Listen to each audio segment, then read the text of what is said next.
Hey everybody, it's so good to be in my second home. I still consider this my second home. I just moved 3 months ago anyway. I'm Kasey and I am definitely an alcoholic. Hey Kasey! My sober date is the 15th of July.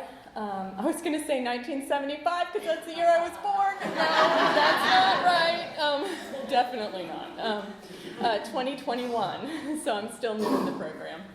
I have a sponsor, and she has a sponsor, and I'm available to sponsor. I'm not sponsoring right now currently.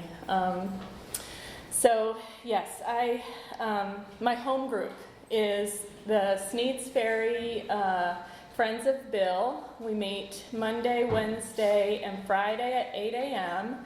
and every day at 8 p.m. So, and that's in Snead's Ferry. Did I forget anything? I don't think so. Okay. So I am allergic to alcohol. If I pick up again, I'm going to get really, really, really sick.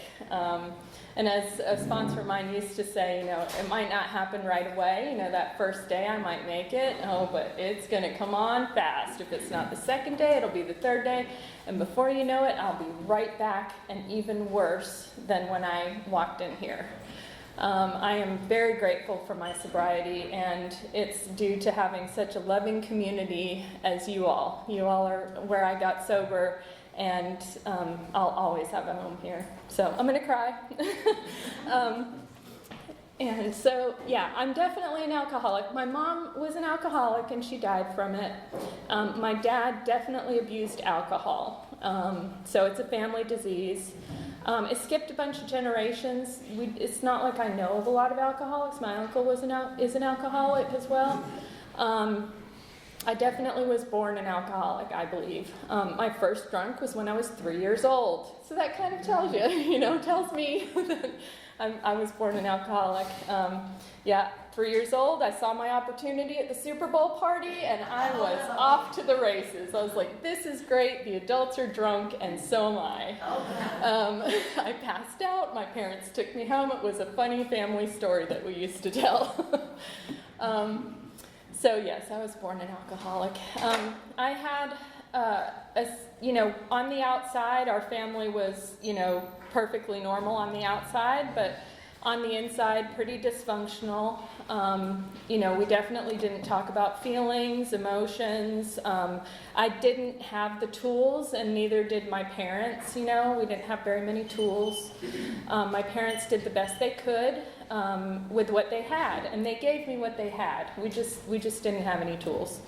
And so I had, apparently a really idyllic childhood. I grew up mostly in England and Germany because my dad was in the military, and so he got stationed. He was in the Department of Defense.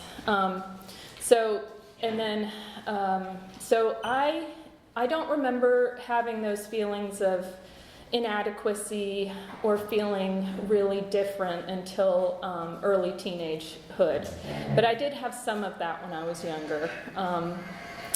And so I was blessed with a pretty solid foundation. I feel like I had a pretty solid foundation for the circumstances. And let's see, we moved a lot, and that was tough, and I got bullied, but that taught me, now I'm able to start seeing all of those difficulties as blessings. And I can forgive, the people that gave me a hard time. I was bullied, and once I started standing up for myself and setting boundaries, then I was able to, move forward. And I found that too in my sobriety, learning how to set boundaries and, forgive and move forward has been key for me. Because I get to live my life now. And I didn't know how to live life until I came into AA. I really didn't. Everything went pretty smoothly. Teenagerhood felt different, felt like I wasn't good enough. So that's when I remember it really starting. I wasn't good enough. I compared myself to other people. There was just nothing I could do that would make me feel any kind of normal at all. I had a friend in high school decide to turn all my friends against me, and one day they were talking to me, they were my group of buddies, and one day they weren't. And that's when I started hanging out with the cool kids, and that's when I started to want to be cool, and that was, drinking a lot at times when we had access to it. And so the reason I bring up that friend is because, that was really tough. It was my first really hard time. So what did I do? I drank, When I had access to it, it made me feel better. And that's why I loved alcohol. It made me feel better. I have that allergy. It activates something in me that just makes me want more, and it lies to me and tells me it's the solution, and it's not at all. And so, on the weekends when I could, I drank to feel better because I was being shunned, pour me a drink. And then, I was in with that crowd. We were the cool kids, we were breaking the law, we were, just not following societal, we shun society. Y'all are stupid, we know better, Yeah, everybody's dumb except us. That was what I felt,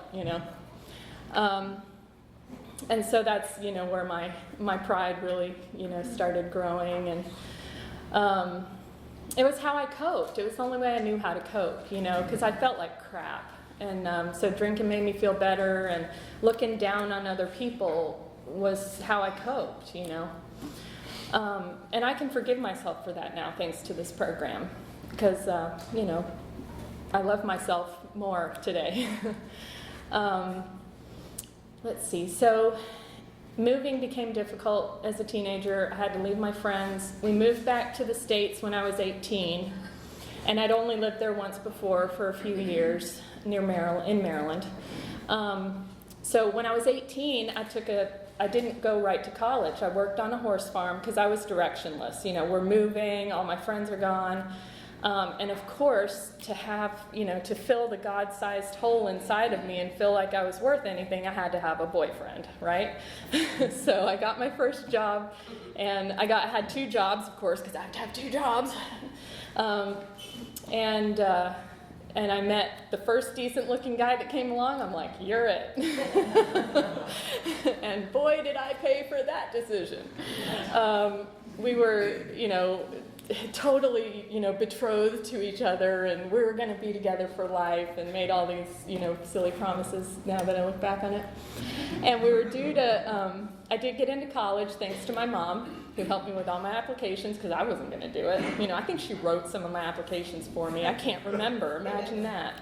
Because me and my boyfriend are out drinking all the time.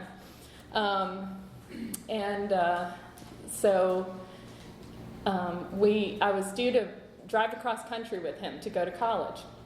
And I get this phone call from his mom, and she goes, he's in jail. And I'm like, well, what'd he do? She's like, traffic tickets. I'm like, really? They do that? They put you in jail for traffic tickets? No, he robbed a gas station and to get the money to go on the trip, because, that makes total sense. And if I hadn't had the money, I may have done something like that too. So that was devastating. That was my first, devastation, and I didn't know how to deal with that. I went across country with my uncle, who was an alcoholic, and at the time I wasn't really drinking. Like, that wasn't I didn't feel like drinking then. That happened, and I was really freaked out, and I was with my uncle, so that probably kept me on my behavior, even though he was drinking. We had 18, packs of beer, and I wasn't drinking though. And then I went to college, and I'm like, okay, I got to get my life together.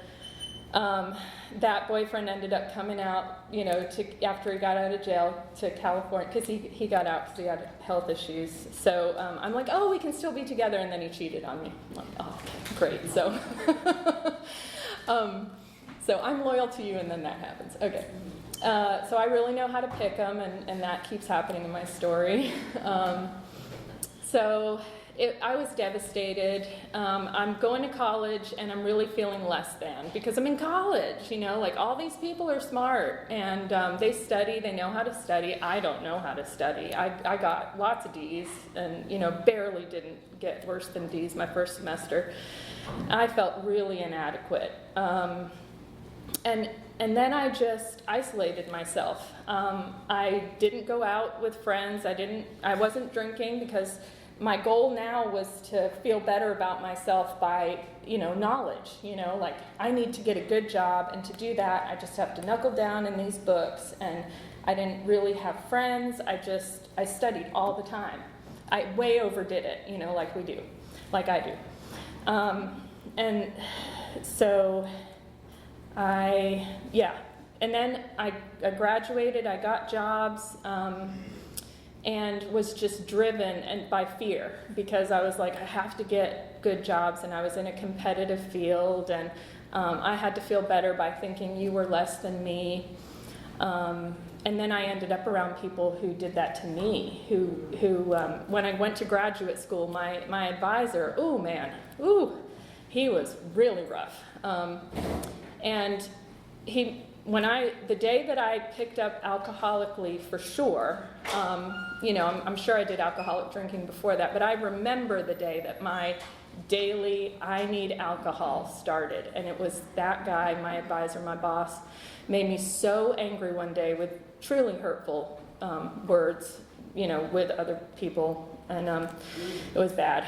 And before that, I had, walked, and I'd gone to see a counselor a few times, and I tried to cope, and I wasn't drinking because I was so driven to, we don't do that, because my mom was doing that. So I saw that, and I'm like, I'm not going to be like that, My mom was wonderful, though. Anyway, so he made me so angry. I came home one day. There was a 6-pack of beer in the fridge. Couldn't have told you how it got there. And I said, I haven't tried that yet. I downed that in less than an hour, as fast as I could. And I went, I feel better. And I had lost hope. That's when I lost hope. I was like, I'm not going to get the jobs that I want because it's his fault, and my dreams are not going to come true. And I lost my hope. And so I started drinking every day. I didn't drink that much at first because I was trying to hide it. I was trying to control it. My husband would have been, like, what are you doing? But then, I just progressed over time. And so, it was anger that got me, that resentment, that was poison. And managed to keep going, working, drinking a little bit more all the time. And then when I was 34 on my birthday, I watched my dad get arrested, and found out that he was not the person I thought he was at all. And he betrayed our entire family, hurt a whole bunch of people, and my life just came crashing down. It was utterly devastating, and I just went into hell. It was hell. And I had to, I chose to. I know I helped my mom, but that's when the drinking really took off. That night we all drank, and my ex-husband was there. We all drank, and we just kept drinking after that because I didn't know what to do. And I'm not able to talk to him to this day. So let's see. Yeah, I totally didn't. But I feel so much better today. Like, I don't know how I could deal with life without sobriety. For the longest time, I'm like, I can't deal with life, being sober. There's no way. It didn't even enter my mind. We just kept drinking. Then the rest of our family proceeded to disintegrate, and family members disappointed me in really big ways, and we were talking to less and less family members. My mom and I would just drink, and my ex-husband started drinking, and that's not my fault, I didn't shove alcohol down his throat. And it was really dysfunctional. Felt a lot of pressure from my job. That pressure of, I've got to be good enough, I'm not good enough. I have to succeed. I should be normal, and I'm not normal, and I don't know why, I don't know what's going on. I just know that the only way I can feel better is to drink. And so I would just work, come home, and drink. I was really boring. And, it was just so dysfunctional. I don't know how I functioned. Hangovers pretty much every morning, and I don't know how I did it. I really don't. And then we decided, okay, we're going to be a normal family. It's been enough time now, and yeah. And so we're like, okay, we're gonna adopt children. That'll help. That'll fix it. Oh God, that'll fix it, right? So we worked on doing that, and we had a couple of kids we all moved in together into a big, happy, dysfunctional, not so happy, dysfunctional family house. And we were working on adopting these kids for 1.5 years, and then that didn't work out, and it all fell apart again. And I had to let go of my husband of 17 years. I had known him for 20, and I had to say goodbye again to somebody who was really important in my life. And it was devastating. And so but before that happened, my mom died on Christmas Day, of all days, from drinking. And this really helps me take step one, because I drank just like her.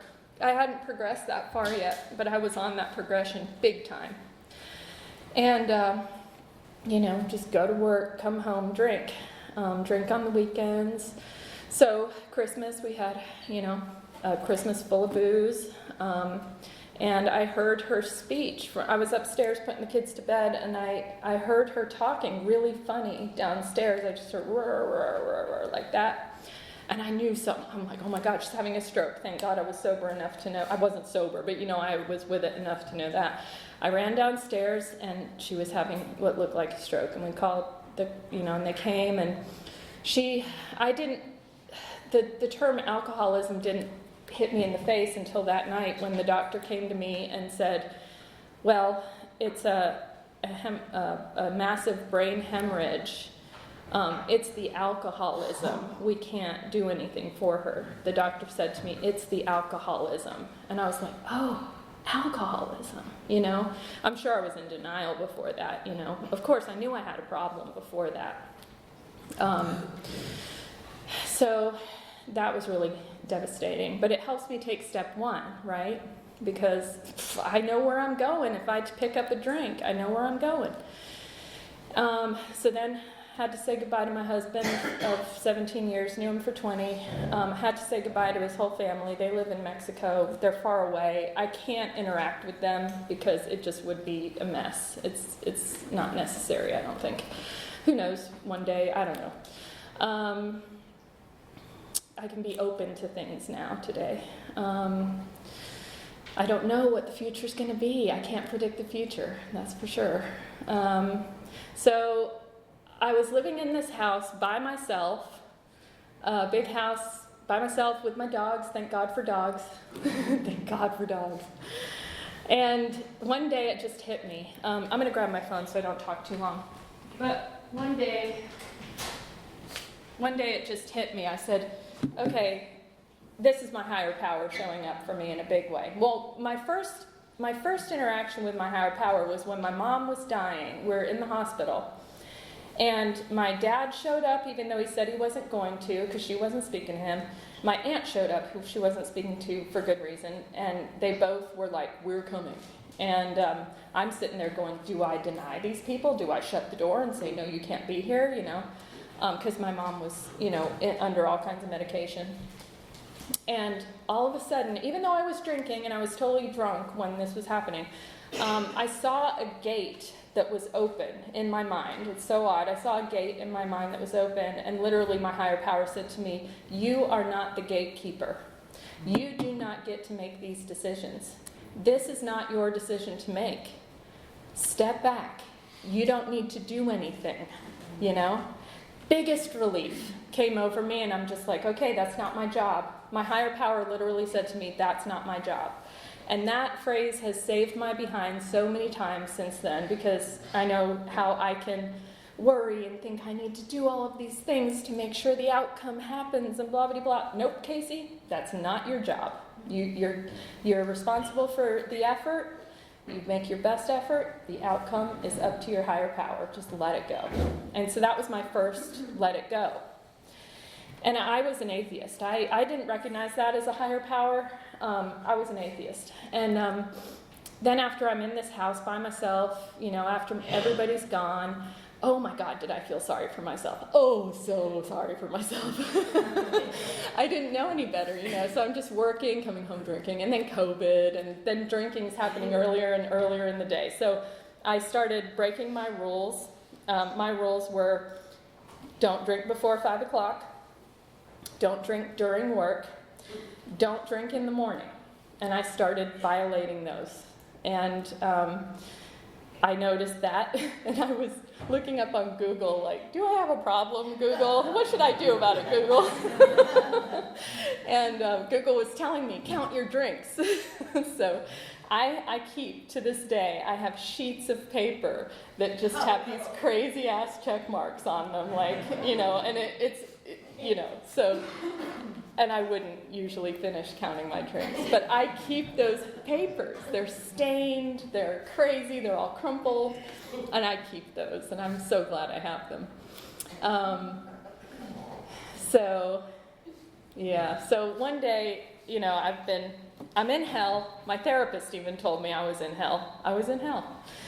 And, I'm taking on all these people's stuff. I didn't do any of this stuff that was the cause of this particular hell. But I was in this hell, and I'm drinking because I'm thinking, well, that's going to help me feel better. And now I can see all that drinking was doing was keeping me in the problem. Mm-hmm. All I did was work, need the alcohol so badly when I came home, and then resentment at my work colleagues, at my ex-husband, at my dad, Every day I was just full of resentment. And, it was eating me alive. So one day I realized, okay, there's a fork in the road. I can either keep going down this road of despair, or I can look for help some more. Because I was already in therapy, and I was fooling my therapist. It had moved to online, so it was even easier to fool her. And I realized I can either be... This had happened earlier, too, where my higher power showed up. I can be my own best friend, or I can keep going down this road of negativity and despair. And so, I keep meeting with my therapist. I've had this moment, and she was helping me kind of with spirituality. She was helping me with that. And I was becoming more open to spirituality, and I think it was my mom from the other side. We all have different higher powers. That's just the part of mine that I believe in.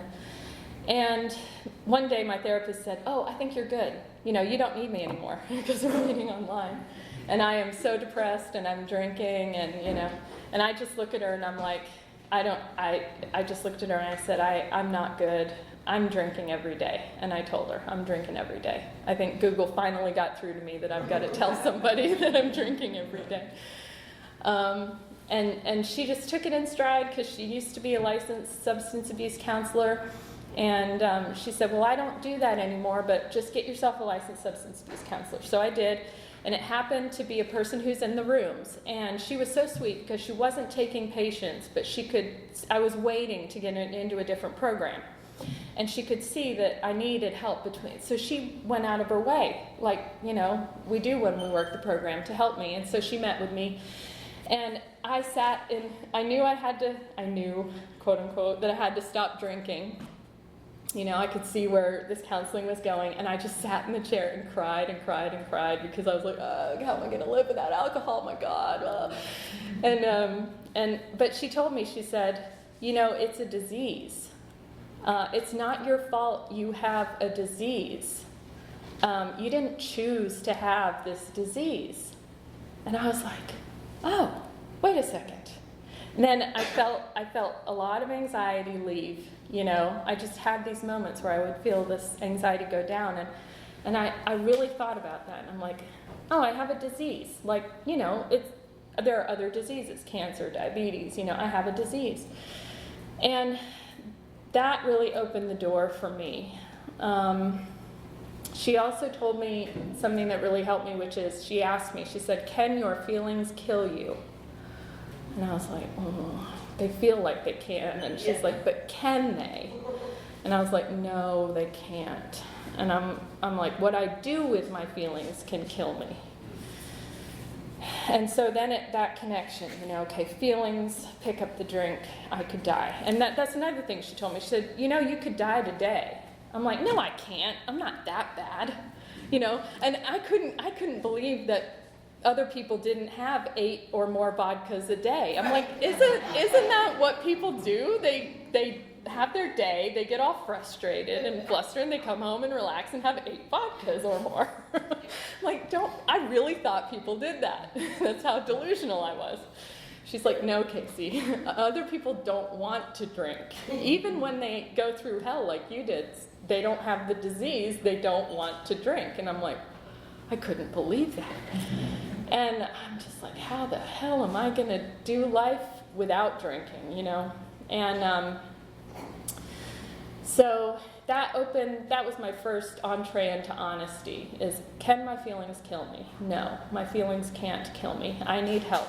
And she said, just go to an AA meeting, in the next 2 weeks. And so Monday came around, and I was getting frustrated at work again, and I was like, okay, I've had it. It's noon. I've had it. It's Monday. I'm going to the ABC store. And then as I walk out, I see the list of meetings on my refrigerator, and I'm like, damn. I told her I'd go to a meeting, And what I did was I said, come on, Kasey, it's a meeting. You can go to a meeting. Go to a meeting instead of the ABC store. Just do it, And that's my higher power. That's not me.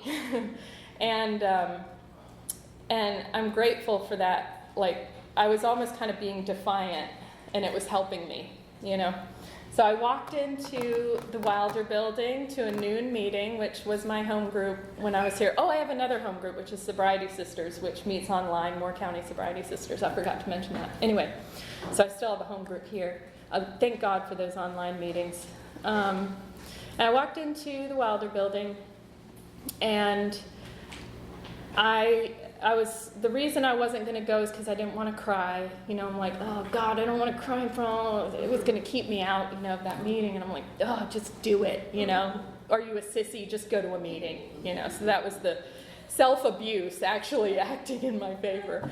And I sat there and I listened, and because of the things I was, becoming aware of with spirituality, I looked up on the wall and I saw all that spirituality in the 12 steps. And it really helped me not to be an atheist anymore.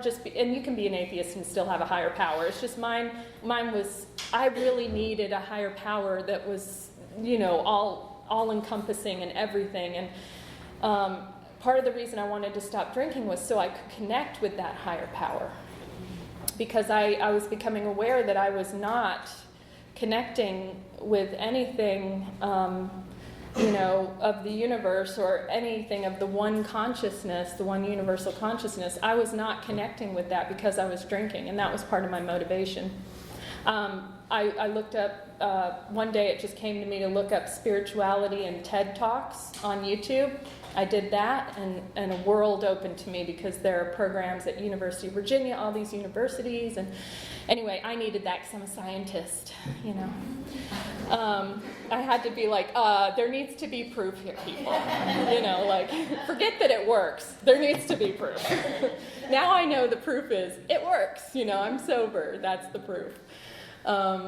So people in that meeting, Alice came up to me and gave me a white chip and a phone list, and I stayed for the meeting after the meeting, and the meetings after the meeting saved my behind because I needed to tell people what was bothering me, and I did, and that was key. I needed to open up about what was bothering me, the hell that I was in, that I had gone through. I needed to have feedback, and I realized that love was in the room. And I was like, oh my gosh, I'm in a room full of love. Wow. And 3 days after I walked into that room, I got my opportunity to have my first 24 hours without drinking, and I took it. And of course it was working straight for 24 hours. I worked during the day and then I worked all night. And, but hey, I got 24 hours sober. I could not believe it, because I was like, you all can have sobriety. Oh, this one is not going to be able to get sober, let me tell you. If you had my life, you would drink too. Like, there's no way I can quit. But I got those first 24 hours under my belt, and I was like, oh my God, I did 24 hours. I can go to a meeting and be like, and tell them. And I did. I went to the meeting, and I'm like, I didn't drink for the last 24 hours. And everybody was so supportive. And I was like, well, maybe I can do this the next day. How do I do that? Oh, I get to the meeting ahead of I go to the morning meeting. I go to lots and lots of meetings. And I wasn't picking up the phone yet because that was too much. But I would get to the meeting early. I would stay late. The lovely women who would sit there with me and talk with me, and then meeting everybody else who's just trying to be sober and working the program. And I just realized how much love was there, and that was going to save me. And I finally, after 2 weeks, got a sponsor. I had to go to night meetings to get a sponsor. I'm not one for night meetings because it's so late. 8 o'clock, 7:30, so late. So I did. I went to night meetings, I got a sponsor, and then started reading the big book. And man, that book,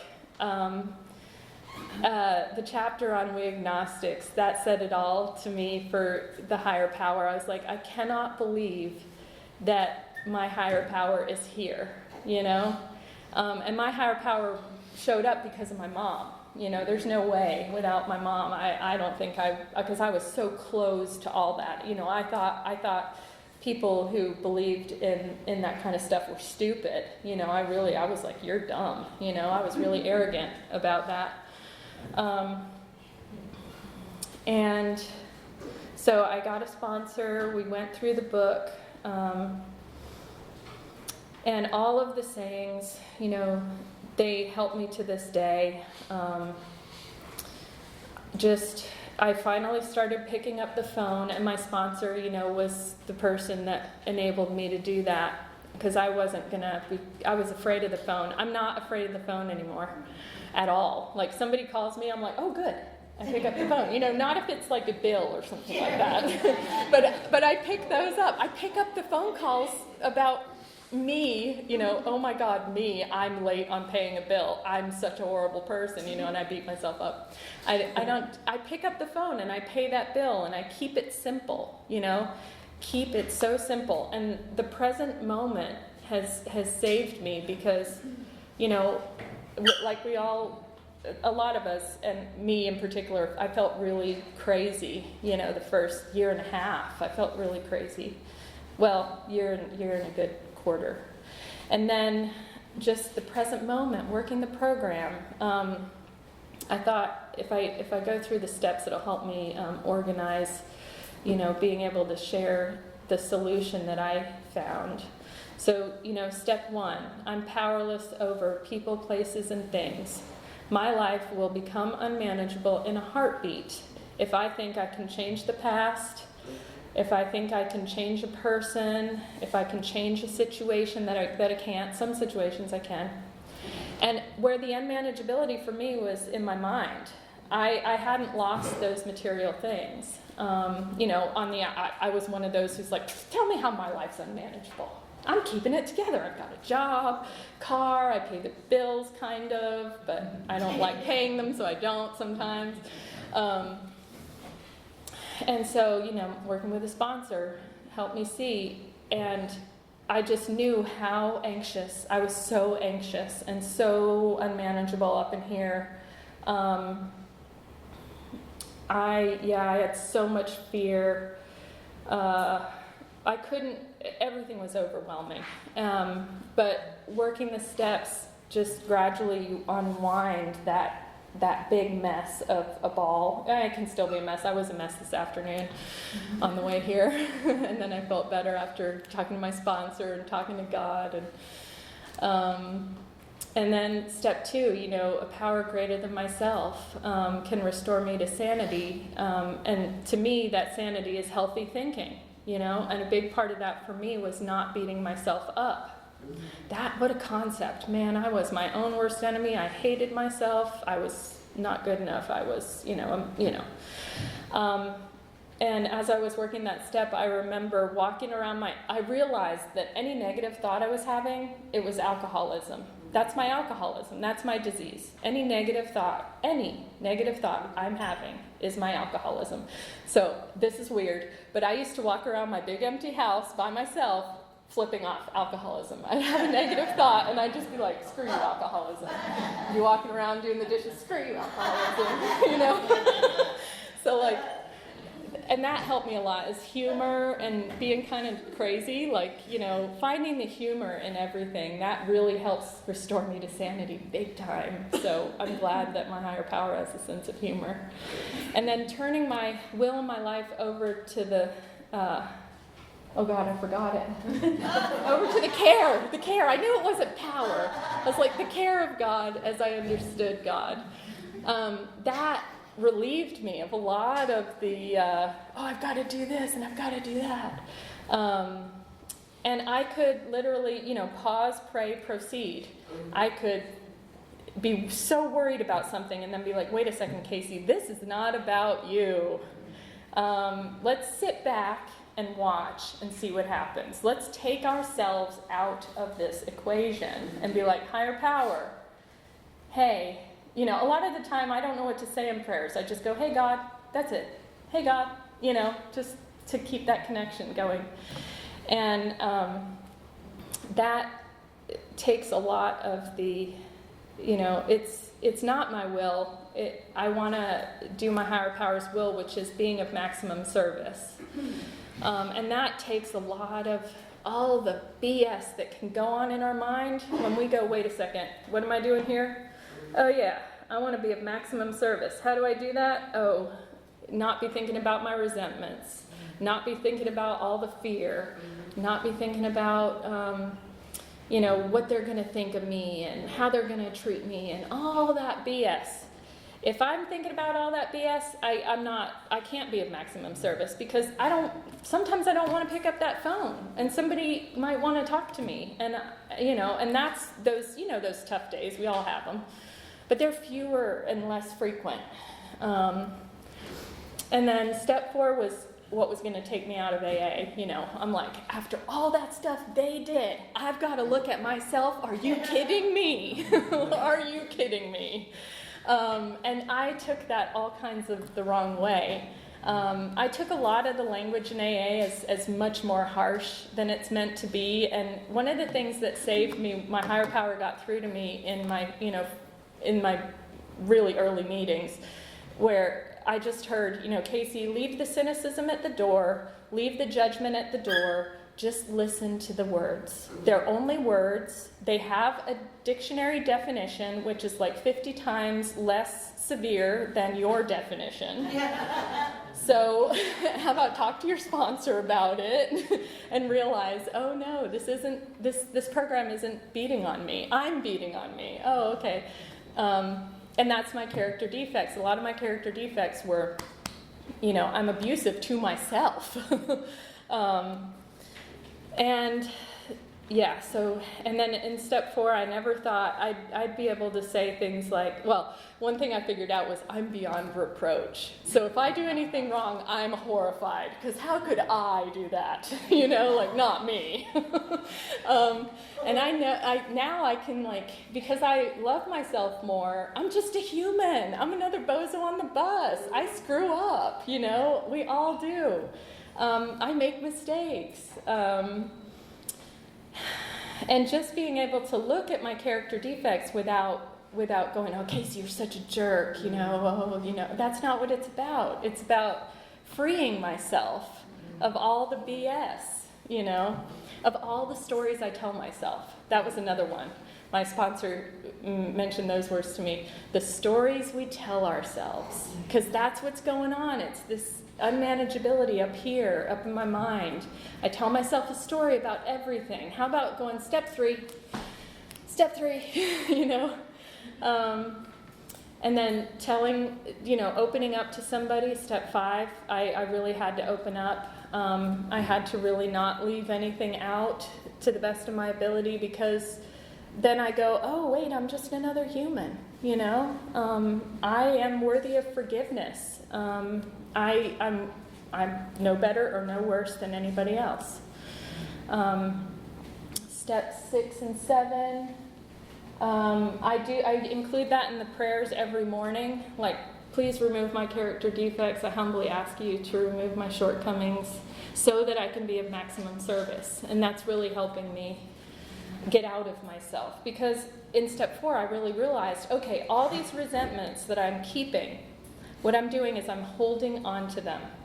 I'm holding on to my resentment to my dad, my resentment to my ex-husband, my resentment to my aunt. I'm holding on to them. I keep rehashing them in my mind. I need to let them go so that I can live my life. My life. And if I'm thinking about them and all my resentment towards them, I'm not living my life. And my sponsor told me to turn up the volume on my life, to live out loud. And if I'm keeping all those resentments, I can't be there for somebody else, because I'm up here all the time. And I still do that, And I'm currently on step 9, even though I'm 2 years and a bit in. I'm a slow learner. I'm on step 9. So I realized, I've got my amends to make. A lot of my amends are living amends. I can't, my mom's not here for me to make amends to her, but she's with me all the time. And a lot of amends I need to make to myself by living out loud, by living my life. Your stuff is your stuff. This is my life, and then I can share with other people. It's not a selfish thing. It's selfish, but it's, a selfish program, but it's not, So there's so many things that just help me every day, and it's from picking up the phone and hearing them from somebody else and reading them. Like, I read a lot of the literature, and I get an email every day called the Daily Reprieve email, and that really helps me. And I share that with other women, and I say good morning to other women and some men. And I start my day every day right in the program right away. The first thing I do is read the daily reflection and pray. I have simple prayer. I just say, God, thank you for keeping me sober yesterday. I pray I follow your way and stay sober today. Please remove my character defects, and I humbly ask you to remove my shortcomings so I can be of maximum service. And those simple things, and keeping it so simple, and just leaning into the present moment. Like, instead of F everything and run, it's face everything and recover. I'm just a human. So I think I'm just going to be here right now and really be here right now. And then, then all these things are open, and I'm open for other people. And I'm not messing around in my head, because when things get really tough, it helps me to just, where are my feet? One thing that helped pull me out of the morass of hell right in the beginning was just looking for nice colors, noticing anything positive, because there was nothing positive in the beginning at all. Noticing anything positive, focusing on the positive. I heard a great quote, and I'll finish up. It's a story, but it's short, and it's like life is a big, dark warehouse, and we have a tiny flashlight. And wherever we shine that flashlight, that's what we see. So today what I try to do is shine that flashlight on life, on real life, and not on my fears, not on my worries. Today I can choose where to shine my flashlight. And you all are right in that flashlight. You all are the light of that flashlight. And I love you, everybody, and I hope you have a wonderful evening, and thank you so much for letting me share.